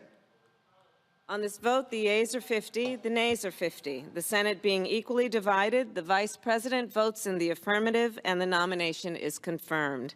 Under the previous order, the motion to reconsider is considered, made, and laid upon the table, and the President will be immediately notified of the Senate's actions. Well, there you go. They oppose this black woman. Y'all, she's got a doctorate in economics and is a professor at Michigan State University. During a confirmation hearing, Cook says she would bring diverse perspectives to the Federal Reserve Board to help it fight inflation and keep unemployment low. So we certainly congratulate her on that. All right, y'all, got to go to a break. We come back, we're going to talk racing with history maker himself, Willy T. Ribbs. Y'all, show him. Willy T. Ribbs, he's up next on Roland Martin Unfiltered, the first African-American. Well, y'all hurry up and show the man thank you. The first African-American to drive an Indianapolis 500. We'll talk about Formula One racing. It ain't just about the Europeans. Willie want to make sure the brothers and sisters are showing up. We'll discuss next on Roland Martin Unfiltered right here on the Black Star Network. Why is it so hard to see Panther? What deal? Wow. I mean, if you go to Amazon, I think I tried. So I have a collection of That's a hard movie. They charge you $300 on Amazon. I was like, I'm not about to pay no $400 for a VHS copy. What's the deal? Man, it is interesting, Roland. It is the movie they don't want you to see. Power to the people. It's funny, I made New Jack City. You can get it anywhere. Pasta, you can see it anywhere. But a movie that says that it is not an accident that we medicated the black communities right around the time when they were getting militant, when you had the Panthers starting to organize and people starting to vote and march on Washington. We let these communities get medicated. In fact, that comes up in The Godfather, you know, where they say as long as it stays in the black communities. So we asked the question, they tried to ask us questions. I asked them, the reporters when we did, I said, listen, why is it a 13-year-old boy in the hood can find a way to buy a gun, some liquor, or a church, or some crack, and yet you can't find them to arrest those people? You can't arrest that dealer. Why is that?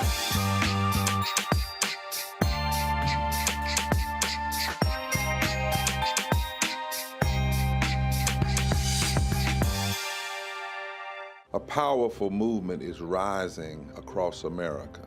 From the Mississippi Delta to the Apache stronghold. From the homeless encampments of Washington State to the coal fields of Appalachia of West Virginia.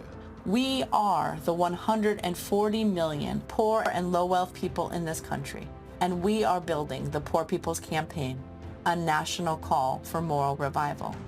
On June 18th, ahead of this year's midterm elections, while the Congress is still in session, we will hold a mass poor people's and low-wage workers assembly and moral march on Washington to arrest the attention of the nation, to put a face and a voice on poverty and low wages in this country. This is a watershed moment for justice and democracy in America. There are those who say that transformative change isn't possible, but history teaches us that it is precisely in times like these that people must build a broad and deep movement from the bottom up. We must compel this nation to repent, to lament, and to see the realities that have been hidden for far too long. On June 18th, we will come together to lift the voices of the poor and low-wage workers who know that change is not only possible, it is essential for our survival. We will make the connections to show how systemic racism, poverty, ecological devastation, the denial of health care, the war economy, and the false moral narrative of religious nationalism and white supremacy are hurting us all. We will show the nation the faces of Americans who cannot afford to go back to normal. We will detail the policies that can move us toward a society that works for everyone. And we will pledge to go home and build power for transformative change in this year's election and for years to come.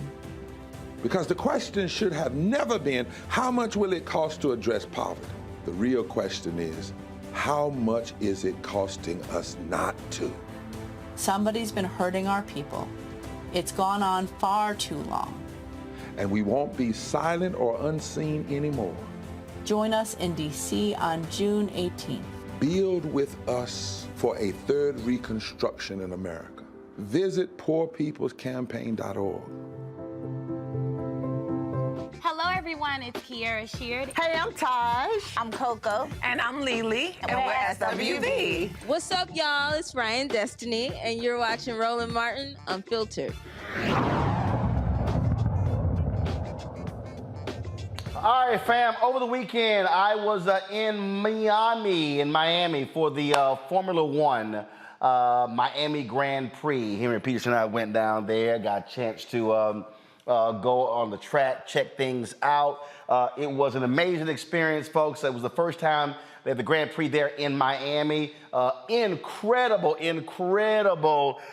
show there. And the deal is, people understand, in the United States, look, you have NASCAR, you got IndyCar series, but F1 is crazy huge all across the world, and they're really trying to go big here in the U.S. And so the people like Willy who were there, ran into Michael Jordan, ran into Michael Strahan, Spike Lee, Robert Smith.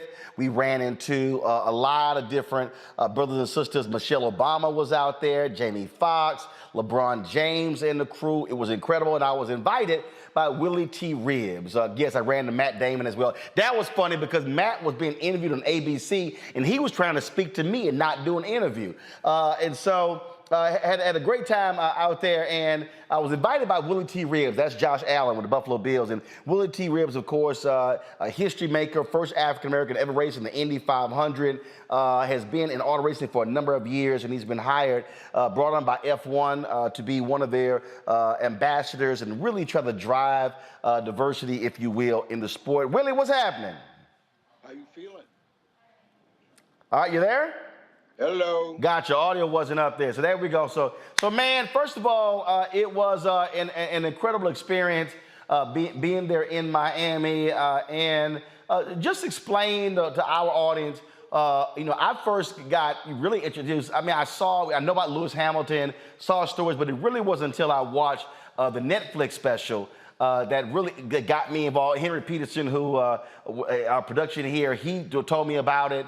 And that show is hugely popular and has really introduced a lot of Americans to Formula One racing.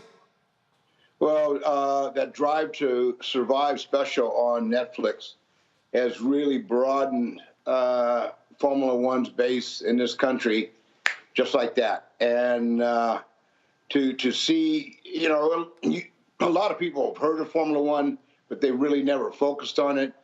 And I saw a piece about you saying that you really never watched Formula One. You really never watched any racing. And when I saw that you got hooked on Formula One because of Drive to Survive, I decided, well, let me reach out to you and get you to a show live, because there's nothing like a Grand Prix live. It's like going to a Super Bowl.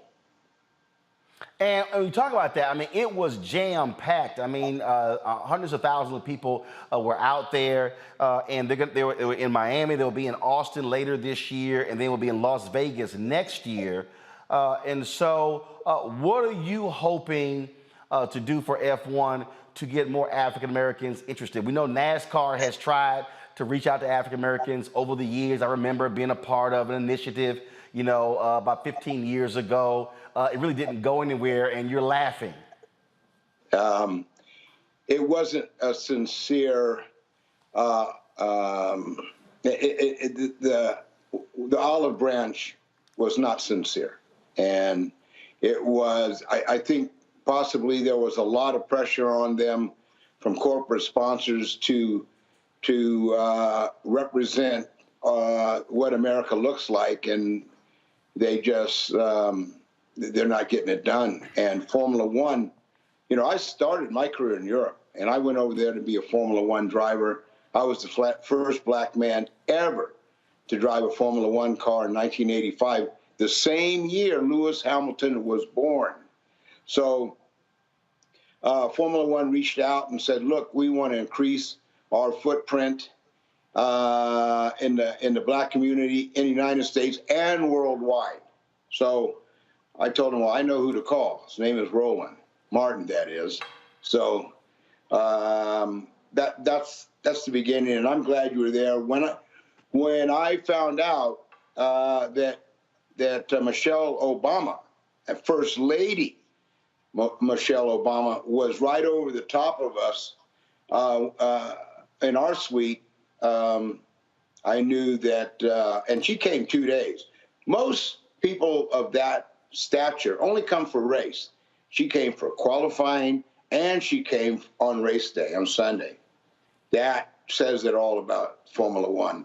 And and believe me, if Formula One didn't have its handout to African Americans, Michelle Obama wouldn't be there. Period.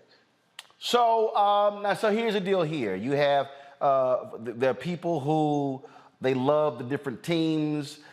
In many ways, they identify with the countrymen. You don't have any American drivers though in F1.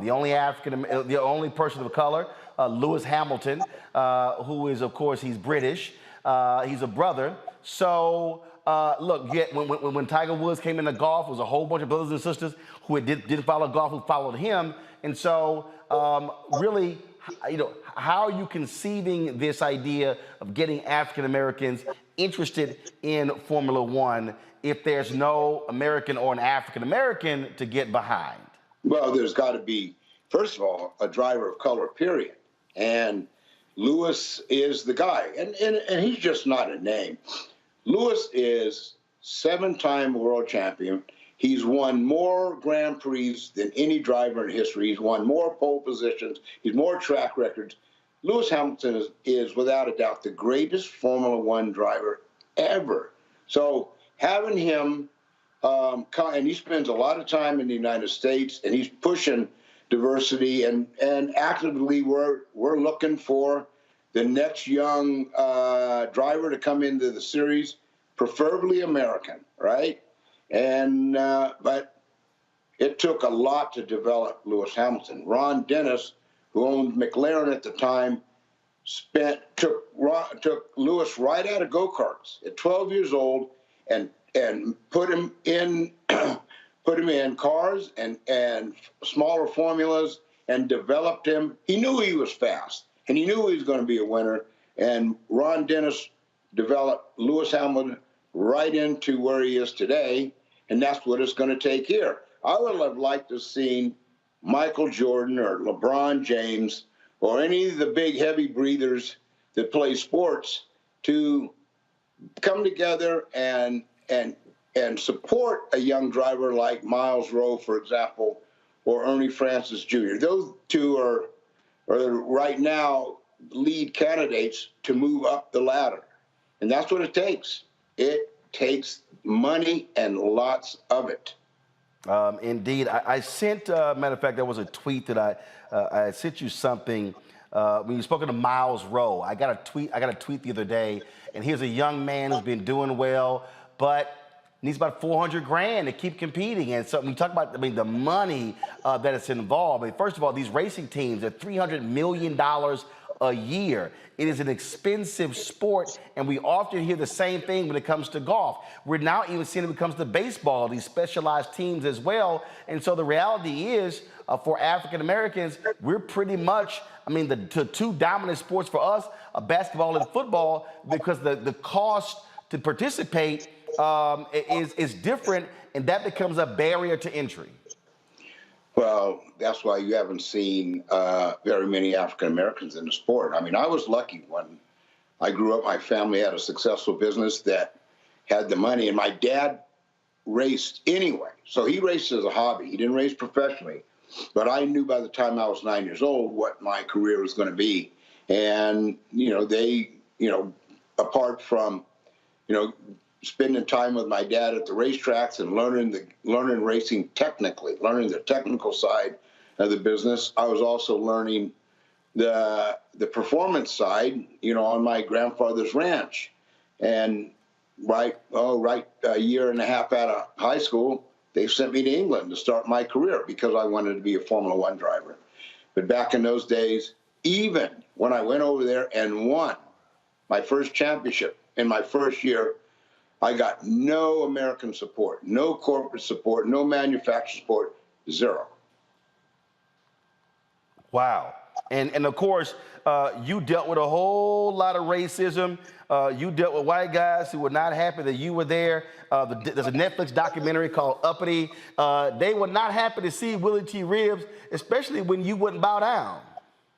No, the name of the film was Uppity, and that's what they called me. But I sort of enjoyed it. I loved the pushback, and I never complained about it. I was never going to play the victim, but if you crossed the line, they knew that they would be eating their dinner through a straw for 2 weeks. They knew it. So the toughest part for me in my career was the corporate support, and same with Miles Rowe, and same with Ernie Francis. Nothing has really changed, and Formula One is the biggest in the business. There's nothing close to Formula One when it comes to level of stature, professionalism, technology. And when they asked to, when they emailed me and said, we'd like to hire you as ambassador for diversity and inclusion, I told them, I said, well, you hired the right guy. Questions, Scott? Yeah. Hey, Willie, I'm a big sports fan generally. I know of your story, and I just want to thank you for your being a trailblazer and your outspokenness. You can be the first, but it gets tough being first and outspoken. I was in Austin at the last Formula One race, and it was just incredible. I was surprised that it's a 2 or 3 mile track and all the technology that goes into it. Was it always like that when you were racing, or have you seen the progress of technology and sophistication and just how Formula One has grown internationally since the time you drove? Well, the tracks have gotten more advanced as the cars have gotten advanced. The speed of the cars are much quicker than they were 30, 40 years ago, much faster. And the tracks had to get longer, right? Now, not every track is long. Monte Carlo is sort of it's maybe a mile and a half, but Monte Carlo is the institution, and they're going to keep that show. But the newer tracks like Miami, it was 3.4 miles long with a 1 mile straightaway. Coda in Texas, that's 3.6. You've got to give the drivers room to race, right? Mm-hmm. They've got to have that much real estate to race on. So I just think that they know what to design based on what the designers of the cars are doing. Mm-hmm. Mm-hmm. Tanya. Yes, this is so exciting. I don't have a technical question like Scott, but I wanted to know, have you gotten any takers in terms of encouraging folks to invest in the next generation of Black racers? We see the folks that were inspired by Tiger Woods. We see the folks that were inspired by Venus and Serena Williams. Are people responding to this call for resources that would allow young Black people to enter into this sport? Because as you know, and as you've exemplified, if given the opportunity, we can do it and do it at the highest level of achievement. Well, Michael Jordan's involved with NASCAR right now. He's not involved with Formula One, and Formula One is the cost of Formula One is probably 40 times the cost of NASCAR. So it's an international series. I've reached out, and in my career, there was only one African American in my career that if it wasn't for him, I would have never been in Indy 500. It would have never happened. There would have been no history if it wasn't for Bill Cosby. He called me and he said, what do you want to do? And what is it going to cost? And I said, this is what it's going to cost just to do Indy, $500,000. He said, and this was in 1991.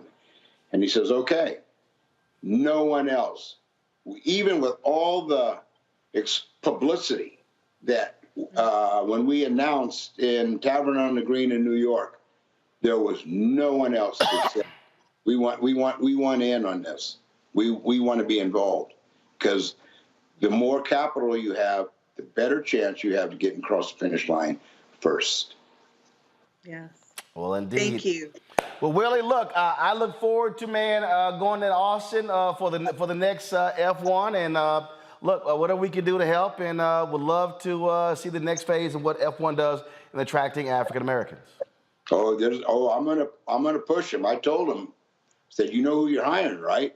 Now, I have a tendency to rub fur the wrong way, but I'll pat it back down. Don't worry about it. I trust me. That's what they've said about me the same way. But somebody, that's why I always say, you can't be scared if you black-owned media. You can't be scared if you're a conscious brother. Willie, I appreciate it, man. Thanks a bunch. Great seeing you, and I'll see you soon. Yes, sir. Thanks a bunch. Thank your guest for me. All right. Thanks a bunch. All right, folks. Cheers.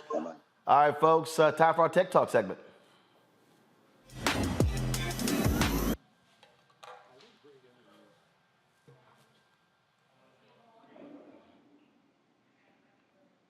All right, not sure what's going on with the video there. There we go. Thank you. All right, y'all gotta explain to me why in the hell the video freezing. That makes no sense. All right, folks. Every Wednesday, of course, we have our Tech Talk segment where we focus on African Americans who are in the tech space. We brought you some great individuals who you may not be aware of. And so, and of course, y'all have been responding great. People have been creating apps and all sorts of different things. And so my next guest is in the same space. Glad to have her on the show. And that is one thing we're going to talk about here first. We were supposed to go to break, but I went ahead and just blew that off and just kept right through it. And so let's talk about how do you keep tabs on your badass kids? Now, some of y'all know you got kids who now, you know, they with their friends and they driving around, they doing stuff, and you kind of want to know what they doing, and you're not trying to sit here and listen to them lie to you, because y'all know some of these kids lie. Let's not even front. We've all seen it happen, and so that is the case. I know we of course, with my twins here, there was this particular app. What did my wife put? I think it was called Mama Bear or something like that. And so she actually had that app on my niece's phone where we even knew if the car they were driving and how fast the car was going. Well, a former school official wanted to better communicate with families about attendance and students' behavior. So she was like, you know what? We need an app. So Joanna Smith-Griffin, founder and CEO of All Here, joined us from Boston, Massachusetts. So tell us exactly, what is All Here? What is it all about? Okay, first of all, thank you so much for having me. So as context, All Here helps schools to provide 24/7 help and support to kids and parents through a smart texting-based app. So if you imagine that every student's family had a personal advisor to guide them through school, someone that knows the answers to all of the common questions, can speak multiple languages, and respond to needs and concerns right away, even at night or on the weekends, that's what All Here has built for K-12 schools. So it's a chat bot that makes 24/7 support possible for every single family in a school. All right, so when we talk about keeping up with them, how is it tracking them? In what way? So as a bit of background, I was a public school teacher, and the idea of like keeping track on those, as you said, like badass kids, was like top of mind.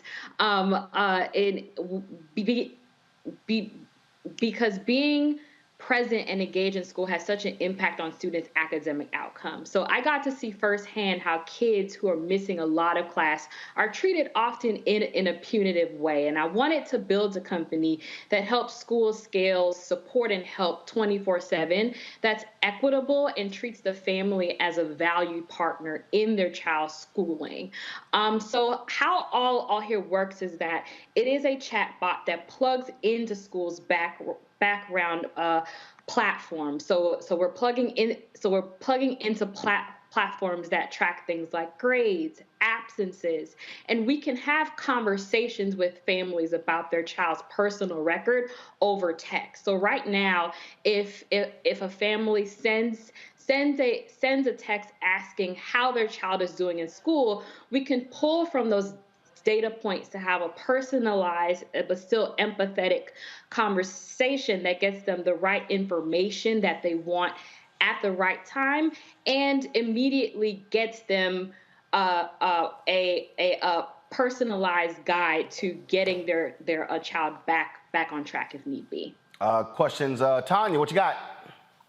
So I teach education law, and so I'm aware of some of the challenges that you certainly encountered as a teacher. And thank you for taking that experience and applying it in this context to provide support for parents who may be overwhelmed, particularly in the context of the pandemic. So what has the response been from parents? I saw some of the text messages where the parents are actually responding. I mean, just asking a parent, are they okay? Alerting a parent that the child has had a certain number of absences about which they may not have been aware could be groundbreaking. I have a 19-year-old and a 6-year-old. As a parent, I would love to have something like this that allows me to stay in contact and provides a resource for questions that I may have regarding my child and his or her education. So what has the response from parents been? And kudos for creating such a useful resource. Thank you so much. So we're currently being used in over 8,500 schools across 34 states, including some of the country's largest school systems. And the feedback that we've gotten from parents, so we actively text more than 2 million parents and youth every single day.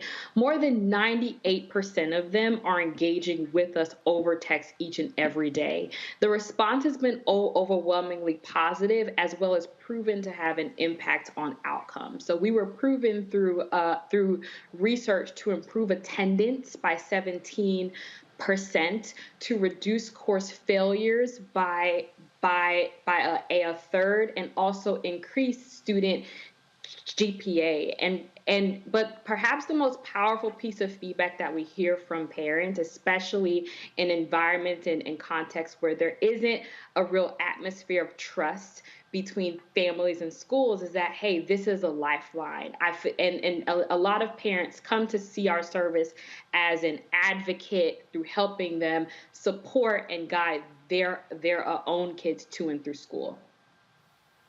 Wonderful. Thank you. Scott? Boy, if you had this when I was in high school and grade school, what did the students say? Because if I'm a student, I probably wouldn't want this. And they're so technologically advanced. One, what feedback do you get from the kids who probably don't like it? And then two, how can they get around it if they have to or want to? Gotta be careful on that one. Gotta be careful of that one. So I would like to focus on the examples of how we help kids as well. So for example, if a child's bus is late, they can text the bot. Most often, if a child is texting us, they are in high school, so in grades 9 through 12.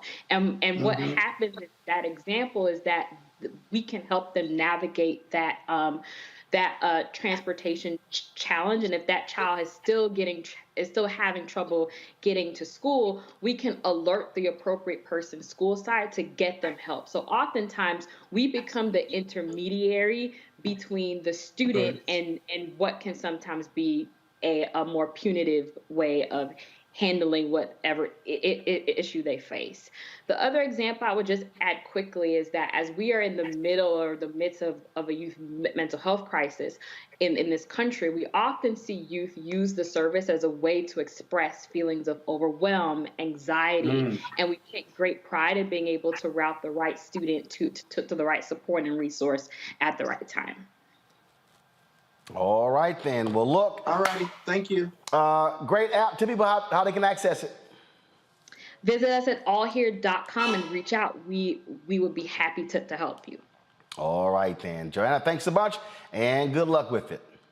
Thank you. All right, folks. Final story, some sad news. The NBA is mourning the death of Hall of Fame basketball star Bob Lanier. The league says Lanier passed away Tuesday, surrounded by his family after suffering some health issues for a number of years. Bob Lanier played center for 14 years with the Detroit Pistons and the Milwaukee Bucks, gaining 5 consecutive division titles. However, his impact went well beyond the court. Lanier served as president of the National Basketball Players Association and as the league's global ambassador for more than 30 years. Bob Lanier retired in 1984, was inducted into the Hall of Fame in 1992.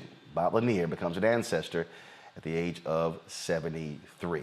All right, folks, that is it for us. I want to thank Monique, Tanya, and Scott for being with us. Thank you so very much, folks. Don't forget, tomorrow I will be broadcasting Town Hall in Kansas City, Missouri, where we'll be talking about the racism being that black police officers are having in Kansas City. Of course, we had them on the show, the Kansas City Urban League, where they talked about this. And I tell you, it is a huge issue what these cops are going through in the police department. And so we are going to be in Kansas City for this town hall on tomorrow, beginning at 5 p.m. Central, 6 p.m. Eastern at the Robert J. Mohart Center, 3200 Wayne Avenue.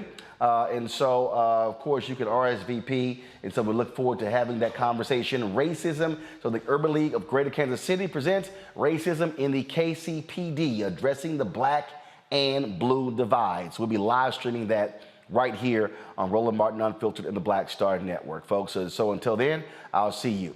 Y'all have a good one. Holla!